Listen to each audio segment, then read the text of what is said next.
ចេះតែទ្រាំទៅឥឡូវយើងញ៉ាំតែពងទាចេះតែញ៉ាំទៅយើងញ៉ាំមួយគ្រារួមមួយគ្រាតែបងសូមសន្យាមិនឲ្យរូបអូនវេទនាដល់ថ្ងៃមុខយើងរៀបការជាប្តីប្រពន្ធនឹងគ្នាយើងយកលុយកាក់ដាក់សន្សំញាត់ចូលកងធនាគារអូនចេះទុកដាក់បងអ្នកខំព្រោះកងយើងជាមួយគ្នាបែកញើសស្រាក់យើងសស្រាំរងចាំពេលវេលាអរគុណរូបអូនដែលរងចាំថ្ងៃអាពាហ៍ពិពាហ៍បន្ទប់យើងតូចតែស្នេហាយើងធំជាក្មេងកុំហូចខ្លាចជាកងក្រមុំអរគុណដល់មេបាដល់យើងជប់ជុំអូនជាខ្លាចជាម្ដាយគេហើយកុំចេះតែយកបន្ទប់យើងតូចតែស្នេហាយើងធំជាក្មេងកុំហូចខ្លាចជាកងក្រមុំអរគុណដល់មេបាដល់យើងជប់ជុំអូនជាខ្លាចជាម្ដាយគេហើយកុំចេះតែយកមិនគួរណាសោះអូនស្រឡាញ់ប្រុសដែលសាមញ្ញធម្មតាថតព្រីវេឌីងបងពាក់ចិញ្ចៀនបងអៀនមកកាមេរ៉ារៀបចំផ្លែឈើសំណំសំនួនបងជូនទៅដល់មេបាឲ្យគេច្រណែននឹងគូស្នេហ៍យើងព្រៀបដូចភ្លើងតណ្ហាអូនឈឺដែរទេពេលមាសមេពេលអូនធ្លាក់ពីលើមេឃឲ្យតែអប្សរអូនល្អអូនសដូចបណ្ដោជ័យមិនចង់អួតទេអ្នកគ្រប់គ្នាតែវាដូចជាលយពេកដូចទេធីតាដូចទេវតាដែលធ្លាក់ចូលពីលើមេឃពេលដល់មកលោតដើបចង់ទាញថ្វាល់អូនមកទាញត្រូវជាអូនមកសើបហើយប្រាប់ថា I love you បងនៅកើតមិនថាយប់ថ្ងៃឬព្រឹកបើសិនមិនបានណែបណើស្នេហ៍យើងមិនស៊ីចម្ពូបន្ទប់យើងតូចតែស្នេហាយើងធំ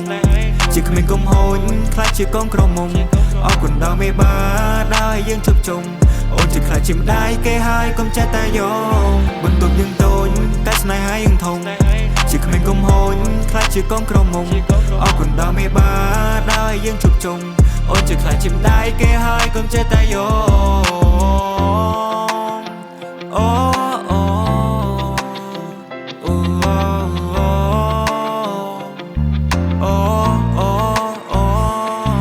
សួរជីវ៉ាថ្ងៃនេះរៀបរាប់ឲ្យអូនសង្ហាឬទេចាំពូឬបងថ្ងៃនេះនួនឡងប្រពន្ធបងសាជាងគេញញឹមក៏ស្រង់សម្រងក៏បានកល្យានបានមកក៏ភ្លេងថ្ងៃគេទឹកខ្មុំចង់សួរមានមុំយកបត់ប្រមាណនាមេបងមិននិយាយលេងទេមិនអូនធ្វើមុងអញ្ចឹងបងជាសសគ្រួសារធ្វើឲ្យស្នេហាមានលំនឹង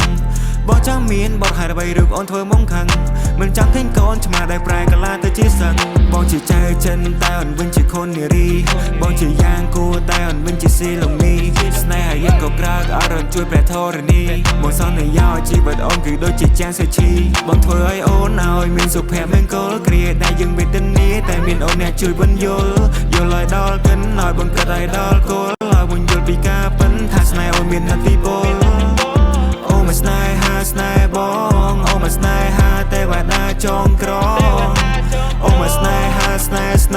ងអរគុណស្នេហាដែលស្រឡាញ់រុងបងបន្ទប់យើងតូចតែស្នេហាយើងធំជាក្មេងកុំហូចខ្លាចជាកងក្រមុំអរគុណដល់មេបាដល់យើងជប់ជុំអូនជាខ្លាចជាម្ដាយគេហើយកុំចេះតែយកបន្ទប់យើងតូចតែស្នេហាយើងធំ